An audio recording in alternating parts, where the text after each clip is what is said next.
por supuesto, a celebrar junto con otros queridos poetas que participan. Yo quisiera empezar preguntándote por los relatos de tus abuelos. Aquí hay dos abuelos que son protagonistas, pero tú tienes una relación con esos ancestros muy estrecha. Yo quiero empezar por indagar por esa relación tuya con los abuelos, por ese relato que empezó a llegar de vía oral, desde el afecto, y cómo eso te conectó pues con todo este mundo maravilloso que es el mundo música. Gracias, Fede, por esa presentación tan bonita. Buenas noches para todas y para todos. Buenas noches. Buenas noches. Qué alegría encontrarnos aquí en medio de la lluvia, en medio de los libros, los amigos, las amigas que vienen de diferentes partes y otras personas que no conozco, pero que seguramente me seguiré encontrando en estos caminos de la literatura. Entonces, pues, muchas gracias por estar aquí. Pues bueno, sí, efectivamente, sobre todo, digamos que la palabra y los relatos en mi infancia han sido más femeninos que masculinos. Fueron más por parte de mis abuelas y obviamente por parte de mi mamá. Entonces yo recuerdo mucho, por ejemplo, mi abuela materna, que se llamaba Florinda Filomena. Ella siempre me narró temas que tenían que ver, por supuesto, con esos cuentos populares campesinos. Pues en mi familia todos somos campesinos, mis abuelas y mis abuelos sembradores de maíz y de papa y de la palabra también, por supuesto, y mis padres también en algún tiempo, sobre todo de su infancia y adolescencia. Entonces contaban un poco como esos cuentos del desarrollo rural, entre comillas podemos decir, la primera tienda, por ejemplo, los primeros pobladores de los pueblos, cuentos de espantos también, ¿sí? Y mi abuela, mis dos abuelas, la materna, María Agapita, ella tejía mucho. Entonces mientras tejía, ¿cierto? Tenía su curso, su lana, y nosotros le íbamos ayudando con mis hermanos, y pues nos iba narrando historias, y ahí nos tenía trabajando con ella, viéndola tejer la palabra y pues digamos su lana, su hilo.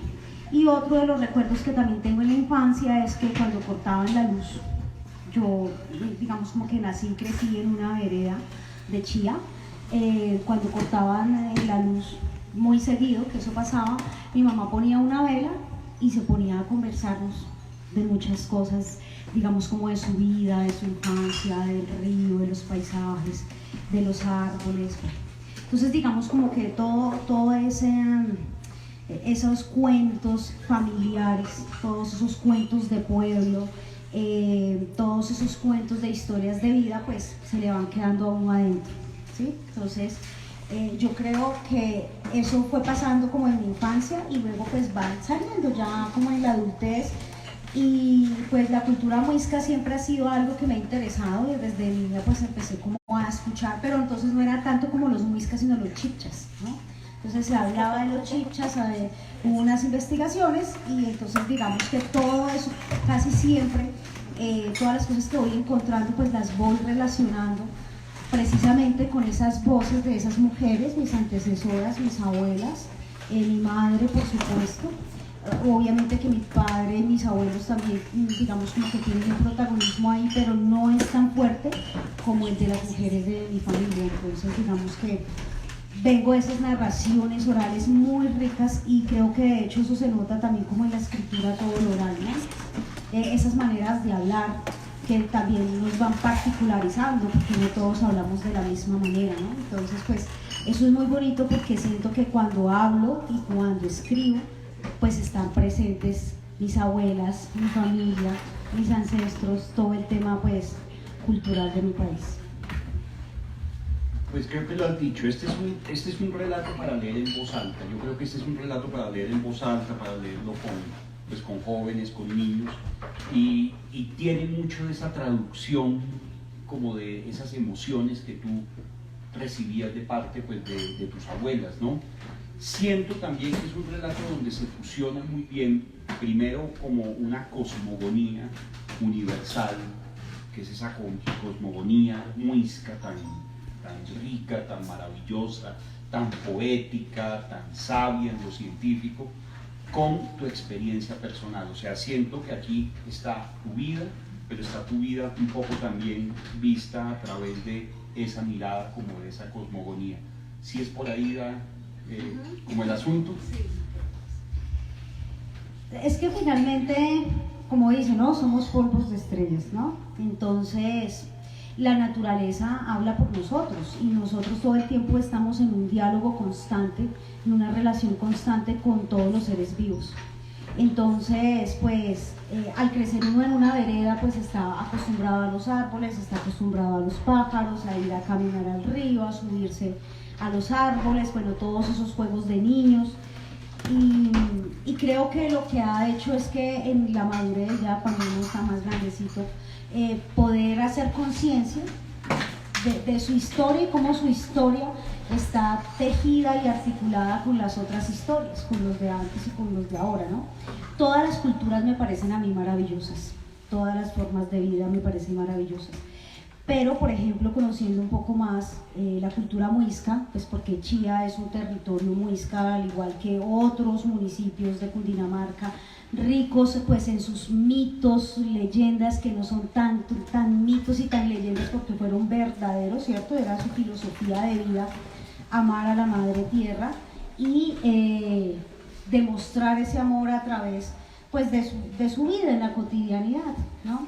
El amor al maíz, ¿sí? Que es tan importante y que está tan presente, pero como que a veces nos desconectamos, se nos olvida, pero están las arepas, está la mazamorra, está la mazorca asada, entonces siempre como que está latente toda esa cultura en nuestras vidas, solamente que nos falta a veces como parar un poquito y recordarlo y revisarlo. Todavía a nosotras las mujeres, la mayor parte, nos motiva todo el tema de los tejidos, ¿sí? Ese círculo de mujeres que sigue existiendo. Acá están dos de mis mejores amigas con las que siempre estamos hablando de manera permanente, en ese círculo de compartir, que eso se hace en las comunidades. Entonces, yo creo que el cosmos siempre está en un movimiento y nosotros vamos en ese ritmo, y en ese ritmo empiezan las historias y van las narraciones, contando y también de alguna manera recreando lo que ya se había contado. Qué maravilla que la palabra nos permite contar esas historias, y las historias más sencillas, la poesía lo convierte pues en algo pues universal. Decía Juan Villoro no hace mucho que el simple relato de algo que nos pasa a todos los seres humanos que estamos acá, el problema de regresar a casa. A veces tenemos dificultades en el regreso, tenemos dificultades en emprender un regreso y un retorno. Dice, pensar que la poesía lo volvió la Odisea, ¿no? En su momento, el relato de un hombre que no pudo volver a casa lo volvió la Odisea.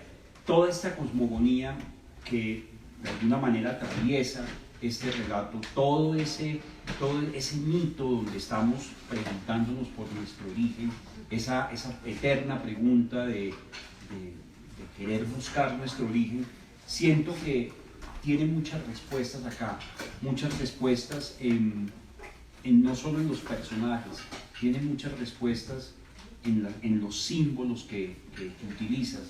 Está el fuego, está el agua, de hecho la mitología muisca está llena de agua, ¿no?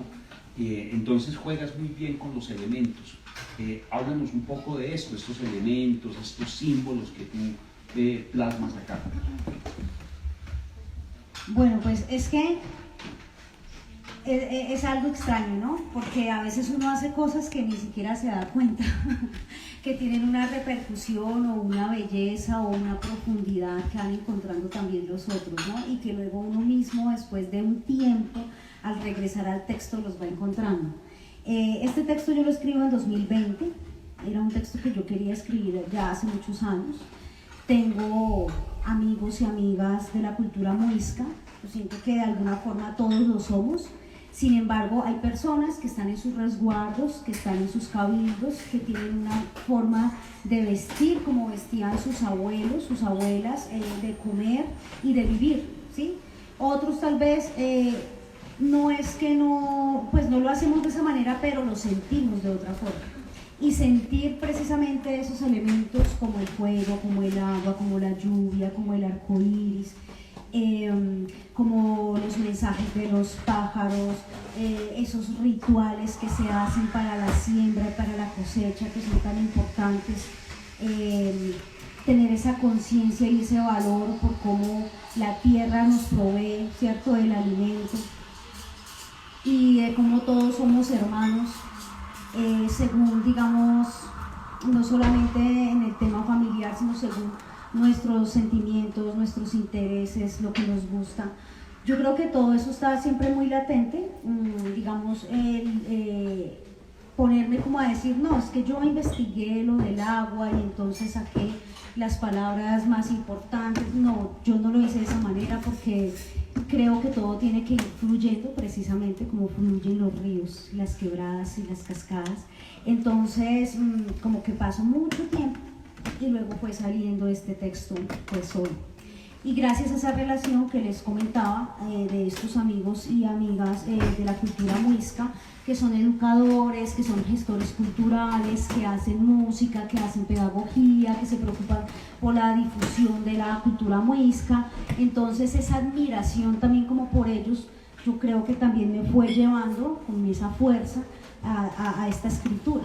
Entonces pues bueno, los lugares sagrados, por ejemplo, de Chía, que está el Cerro de la Balvanera, que creo que varias personas tal vez lo conocen, han ido, la montaña del oso, por ejemplo, hablar de algunos monumentos, ¿cierto? Como por ejemplo Bachuela, los Achía, que está en el parque principal de Chía, ¿sí? Que a veces uno, pues de pasar todos los días por ahí, la ve, pero la gente a veces no se detiene, a veces uno mismo no se detiene. ¿Qué significa esto? Porque está acá. Cuando pensamos en Guataíta, pensamos en agua, pensamos en la laguna, ¿sí? Cuando pensamos en Facatativá, pensamos también en sus piedras. Entonces hay un montón de riqueza en la que se pueden contar muchas cosas y no creo que no se agota, porque cada persona tiene una forma de contar. Y eso fue pues lo que yo traté de hacer con este libro, con esos personajes que podemos ver acá, Icac y Taniki, en la niñez y digamos como en su vejez, esa pareja que se acompaña, que van creciendo juntos y que van llevando a cabo, digamos, como su vida alrededor de estos personajes, relatos, lugares, costumbres, rituales de la cultura muisca. Entonces, creo que fue naciendo de una manera muy natural, el ir escribiendo, el ir como imaginando, reconstruyendo como algunas ideas, y pues también uno se inspira porque realmente es así. Yo tengo dos amigos, Ricardo Arias y Alexandra Díaz, ellos son esposos, son muiscas, entonces de alguna manera esto está también un poco dedicado a ellos, con quienes hemos conversado también en el lanzamiento de este libro, acerca pues como de cómo las vidas se vuelven ejemplo, no lleva la memoria o el tiempo, sino que quedan registradas en un libro que ojalá tenga muchos caminos y pase por muchas manos y corazones. Bueno, tú lo has mencionado muy bien, pues el agua, ¿no? Yo creo que nuestros dos grandes mitos, nuestras grandes leyendas, llamémoslo mejor, de la cultura muisca tienen que ver con el agua, ¿no? Primero Bachué sale del agua, nuestra madre, o sea, es digamos, la lógica es que una mujer sale del agua y puebla el mundo, no una costilla, ¿no? Eso lo de la costilla es un poco extraño, ¿no? En cambio sí, una mujer que sale con un niño, sale del agua, pues obviamente es el origen de todo. Y la leyenda de Bochica, ¿no? La leyenda de Bochica, que ante esa inundación en esa sabana, pues rompe esa piedra y crea el salto de Tequendama. Pero bueno, más allá de esto, que tú lo mencionas muy bien desde el agua, es también el manejo de la palabra. Yo sé que tú fuiste muy cuidadosa y muy respetuosa de no hacer una apropiación cultural. No se trata de tú, la escritora del mundo moderno, que está haciendo una reflexión y se está apropiando de ese lenguaje y de esa cultura. Tú fuiste muy respetuosa, sin embargo esto está atravesado por ese lenguaje. Cuéntame un poco cómo fue ese proceso, además investigación, de búsqueda, de indagación por ciertas palabras, por ratificar, por confirmar ciertos datos que digamos, la antropología, la historia pues nos revelaban. ¿Cómo fue ese proceso y sobre todo ese proceso para llegar a una síntesis con el lenguaje muy respetuosa pero también muy cariñosa? En internet está el diccionario en línea de la lengua muisca, del muiscubú. Entonces uno puede entrar a ese diccionario y buscar en español o buscar en la lengua muisca la palabra. Aquí hay, digamos, dos traducciones del título y el subtítulo del libro, y pues yo hice traducciones literales, ¿sí? Entonces pues fue, digamos, como una anécdota porque cogí el palabra por palabra y pues como que traté de armarlo. Sin embargo, cuando hablo con Wilmer Talero, que es de la comunidad muisca de Suba, me dice, pero es que esto está traducido literal. Y además hay unos cambios, hay unos temas fonéticos, hay unos temas lingüísticos, hay una actualización en las investigaciones sobre las lenguas, hay unas derivaciones. Bueno, es un universo muy grande a partir, por ejemplo, de buscar una sola palabra, ¿no? La etimología también. Entonces se volvió a hacer como la traducción, como debería ser la traducción de los dos títulos, y hay algunas palabras que se toman como propias, digamos en mi caso, para los personajes. Entonces, por ejemplo, Icac significa de palabra, porque él es quien está narrando las historias y esa es su misión en la vida, narrar esa palabra que camina, que va llegando a cada persona y esa persona la toma y la continúa, ¿sí? Entonces, esa, por ejemplo, es Icac, y Taniki, la de la siembra, ¿no? Porque la siembra pues es fundamental en nuestra vida, la siembra y la cosecha, no solamente de los alimentos, sino de todo lo que hacemos, ¿no? Entonces va teniendo un significado mucho más espiritual, mucho más profundo cada vez. Entonces, pues, habían algunas palabras que quise de alguna manera mostrarlas allí y hacer como esas pequeñas combinaciones pues del español, que es el idioma que nos queda, que es el que nos toca, digamos, por el tema de la conquista, pero que igual es el idioma que nos permite estar aquí conversando, que es muy rico, que es muy amplio, que también podemos jugar con él, pero también el reconocimiento a la lengua natural de nosotros, ¿sí? A la que nos pertenece. Entonces, pues el libro, pues por supuesto que en un 95% está en español. Es imposible escribir en lengua muisca, eso lo hacen pues quienes son nativos y manejan, digamos, como su lengua. Pero sí quería que las personas que leyeran este libro se apropiaran de algunas de esas palabras, ¿sí? Entonces Chía, pues que es luna, Sue, que es sol, Pasua, que es tarea, ¿sí? Algunas así pequeñas palabras que uno va apropiando y va recordando. Ahora cuando nos estabas presentando, cuando nos estaban presentando por acá, no, léelo en muisca, no me atrevo todavía, porque además las vocales, al igual que el inglés y que otras lenguas, pues se pronuncian de manera diferente. Pero es, digamos, muy bello y la idea es como ir llegando hasta allá, continuar en ese aprendizaje de esa lengua, empezar a interiorizarlo. Y bueno, tal vez el único propósito que yo tengo es que no olvidemos y que recordemos y que nos emocionemos y nos sintamos muy orgullosos de esas culturas que tenemos, especialmente la muisca, que es la más cercana a mí y es la que me toca. Yo hago una nota aclaratoria precisamente en el libro diciendo que obviamente lo que yo estoy diciendo allí no es, primero no es 100% verdadero, porque cuando hay un trabajo creativo hay imaginación y hay ficción, ¿sí? Pero también tomo algunas acciones, símbolos reales, pues para como narrar, para recrear nuevamente las historias. Entonces, pues obviamente que uno hace eso con mucho respeto. Por supuesto que yo mostré el texto en 2, 3 ocasiones a diferentes personas pertenecientes a la cultura muisca para decir, estoy embarrando, que tengo que cambiar, que tengo que ajustar lo que estoy diciendo, si es, por favor revísenlo, me cuentan.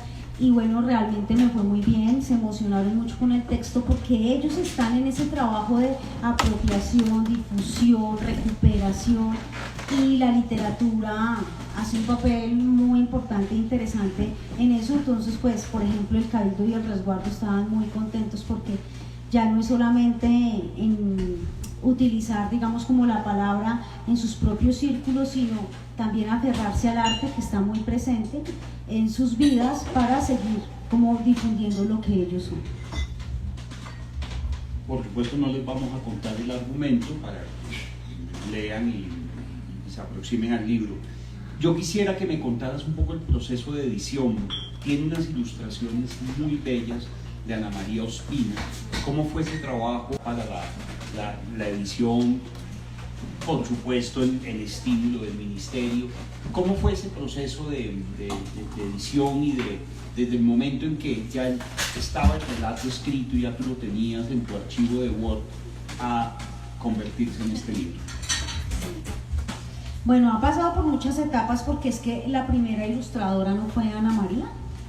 La primera ilustradora fue Valentina Ramos, quien estuvo trabajando conmigo en 2020 con el texto. Entonces yo te voy a pasar un texto y si te gusta podrías empezar a trabajar unas ilustraciones, a ver qué pasa. Un proyecto, yo pensaba en unos 2, 3 años que saliera el libro, y pues ella lo leyó, también se emocionó mucho. Ella hizo pues esas primeras ilustraciones, ese primer machote del texto. Y después, ya cuando me di cuenta que realmente podía funcionar como un libro ilustrado, que no fuese únicamente para niños y que no fuese únicamente para adultos, yo siempre he querido pensar que este es un libro familiar, como muchos libros, para que lo lean los abuelos con sus nietos, para que lo lean los padres con los hijos, para que lo lean entre los hermanos, y empezar a quitar algunas etiquetas, ¿cierto? Pues que son importantes, pero que algunas veces como que limitan un poco. Entonces me pensaba precisamente en eso, que fuera un libro familiar, pensando en esos círculos de la palabra, esas familias que se sientan a conversar, que se sientan a hablar de la vida, que se sientan a reflexionar sobre sí mismos y su relación con el mundo, ¿no? Entonces empezamos con Valentina como este proceso, precisamente en el año 2020, que fue el año donde más tuvimos como tiempo para repensarnos, y en mi caso fue un tiempo importante para escribir, porque hace rato no me daba tanto tiempo para eso. Y en 2021 pues ya empiezo yo como a pensarme, vamos a buscar una oportunidad con ministerio, con gobernación, con alcaldías, para que el libro pues pueda autofinanciarse y empiece a circular. Y entonces pues ahí empecé pues ese trabajo con Ana María. Pues yo toqué las puertas de varias editoriales después de, digamos, como del fallo, del premio, de la beca. Empecé a tocar como algunas editoriales, pero no todas tenían ya pues toda su programación, tenían mucho trabajo, muchas ferias, muchos festivales, entonces pues estaban muy limitadas de tiempo. Muchos me dijeron, nos encantaría, leímos el texto, nos gustó mucho, pero no tenemos tiempo. Entonces yo iba a sacar el libro sin sello editorial, y ya faltando unos días, hablando con Carolina por otras cosas, porque con Caro pues somos amigas, ella es poeta, también es gestora, es editora, estábamos conversando de otras cosas, precisamente de Yo Gorila, el libro que ella acaba de sacar, y le conté pues todo ese rollo que me tocó apersonarme de todo lo que fue la edición, la corrección, las mesas de trabajo con ella, escuchándonos hablar acerca de su trabajo. Yo vi sus ilustraciones en Instagram, me enamoré, me la refirieron, me la recomendaron, y ella de una dijo, eso es lo que yo quiero hacer. Entonces empezamos a sentarnos, a conversar, a que ella leyera, a mirar qué imágenes eran como las más representativas del libro. Nos hubiese gustado que tuviese más ilustraciones, pero por temas de tiempo fue difícil. Y bueno, ya al final se involucra Carolina en el tema pues como ya de la publicación del libro y bueno, es un trabajo de mujeres que también me parece muy lindo. Yo trabajo mucho con mujeres, de quienes aprendo mucho, de quienes admiro mucho. Entonces, pues fue maravilloso y terminamos pues con este libro en la mano, que es chiquito pero con contenido. Me hubiese gustado de pronto un formato también un poquito más grande, sin embargo estos libros pequeñitos que son fáciles de cargar, que son fáciles de, digamos, como demostrar a la hora de la promoción de la lectura, que también es muy importante para mí, que me encanta la promoción de la lectura, pues ya nos llega y nos queda, y pues creo que ha sido un logro muy bonito poder destacar lo mejor de la cultura muisca en este cuento. Yo quisiera invitarte un poco ya para cerrar y darle paso a alguna nueva. Yo quisiera invitarte a que leyeras un fragmento, a que te escuchemos de tu voz un fragmento de este relato. Voy a buscar cuál leer. Ahora sí, oraciones. Muy lindas.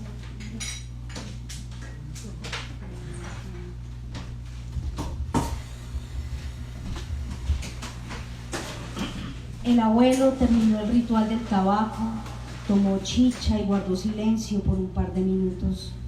Sentado, con la cabeza agachada, miraba las líneas de las palmas de sus manos. Los hombres y mujeres lo observaban en silencio. La noche estaba tibia y tranquila. Apenas se escuchaban las respiraciones fuertes de los más ancianos y los susurros alegres de los niños. El abuelo pidió a todos sentarse y abrir los oídos del corazón. Dijo que contaría la prueba de fuego de su infancia, la que tuvo que pasar para merecer su cargo de consejero. Puso las manos en sus rodillas, miró hacia el techo y dijo: mi nombre es Icac, que significa de palabra. Mi abuelo me llamó así porque cerca de las faldas de la montaña vivía un cacique llamado de la misma forma y fue quien nos enseñó todo lo que sabemos los muiscas de este territorio. Según nuestra tradición, él resguarda a la diosa Chía en el monumento que queda en la plaza principal. No debemos olvidar que lo que hay allí no es solo piedra y talla, sino los espíritus de nuestros ancestros que siempre nos acompañan. Tomó dos sorbos de chicha, pasó su mirada sobre todos los presentes y continuó diciendo: Chía significa luna y nosotros somos regidos por sus fases. Nuestra energía y comportamiento tienen que ver con los cambios del cielo. También nuestros cultivos germinan de acuerdo a cada estación, aunque cada vez hay menos yixhua, siembra. Tenemos 8 fases lunares, la mayor parte de las personas solo conoce 4 y es nuestro deber hacer memoria de nuestros conocimientos. Nuestros alimentos han sido bendecidos por el cosmos y nos hacemos fuertes gracias a ello, pues nuestra raza es una de las más fuertes y sabias.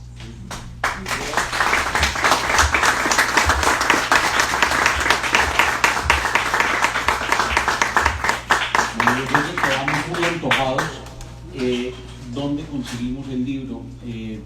Los que nos están siguiendo en línea, amigos que están acá y amigas que quieran adquirir el libro, ¿dónde se consigue? ¿Desde cuándo se consigue? Bueno, digamos en Cali hay algunos ejemplares, muy poquitos, que se pudo llevar Carolina, porque es que el libro está recién salido, lleva como una semanita apenas. Entonces, digamos, en Cali, Caro tiene unos, la idea es mandarle otros como para que ella también los pueda mover allá, y pues en las ferias y en los festivales en los que Ojo de Poeta está de manera permanente difundiendo y vendiendo los libros. Y otros pues están conmigo porque pues todavía no hemos podido sentarnos a hablar en ese corre-corre que hemos tenido con este tema del libro y pues más otros proyectos.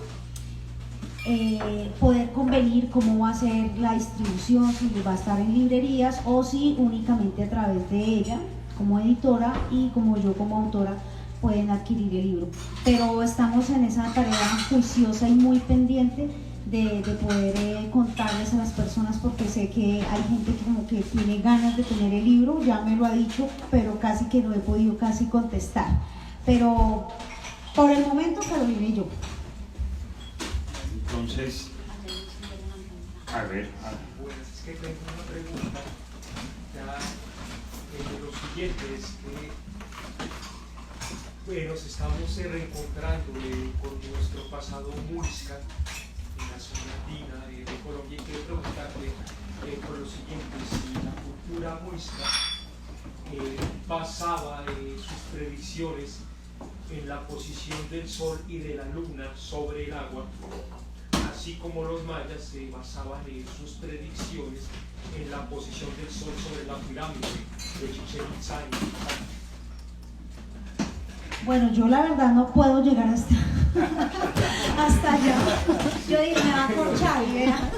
Pero te puedo decir una cosa, realmente sí lo hacían. Separaban con dirección al Cusco, coincidencialmente, se paraban con dirección al Cusco y dirigían sus oraciones hacia allá. La cultura, tanto como los aztecas, como los muiscas, como los de allá, todo el mundo miraba hacia la misma dirección inconscientemente, ¿sí? Entonces es algo real, sucedía, porque cuando los españoles llegaron acá, no vayan a creer que llegaron y trajeron carros y trajeron todo eso, encontraron una línea de caminos impresionantes desde la costa, el altiplano, hasta el Cusco, porque es una cultura inmensa, larga, ¿sí? Desde Bolivia hacia arriba. Entonces, todos miraban hacia la misma dirección, alababan los mismos dioses, porque éramos la misma sangre.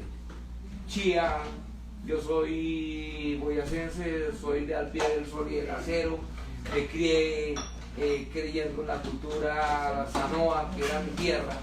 Entonces todos tenían la misma visión, la misma cosmovisión. Y también porque ellos, todas las culturas, aparte de esa sensibilidad, desarrollan una intuición, pero también un gran talento para, por ejemplo, observar el cielo y saber si va a llover o no va a llover, llevar las cuentas con las fases de la luna también, y también reunirse entre ellos para tomar decisiones sobre algo que se iba a cumplir en sus mitos, en sus leyendas y en sus predicciones, precisamente como tú lo estás diciendo. Entonces, también creo que es un tema que no solamente es únicamente de los muiscas, sino de todas las culturas que siempre han hablado de esas predicciones y que lo han dejado por escrito, y que muchas se parecen, ¿no?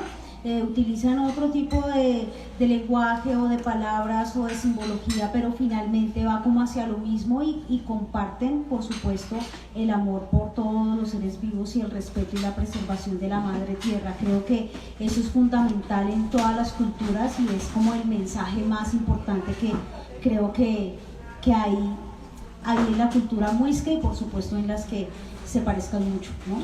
Un elemento que podría tejer es respecto a este acervo ancestral de los imperios de la Hispanoamérica, es Chiribiquete, ¿no? Chiribiquete hoy es de alguna manera una extensión de lo que usted como escritora y del interlocutor que nos conecta con un elemento sigan agua, tranquilos. que nos conecta con un elemento agua, y el Chiribiquete, esa memoria de 200.000 años, ¿no? Es la memoria no solamente de la ancestralidad, sino la conexión de la tierra de un solo continente, que es Pangea, y Pangea es negra, Pangea es mestiza, Pangea es blanca, Pangea somos porque estamos, ¿no? Porque somos producto de la Pachamama.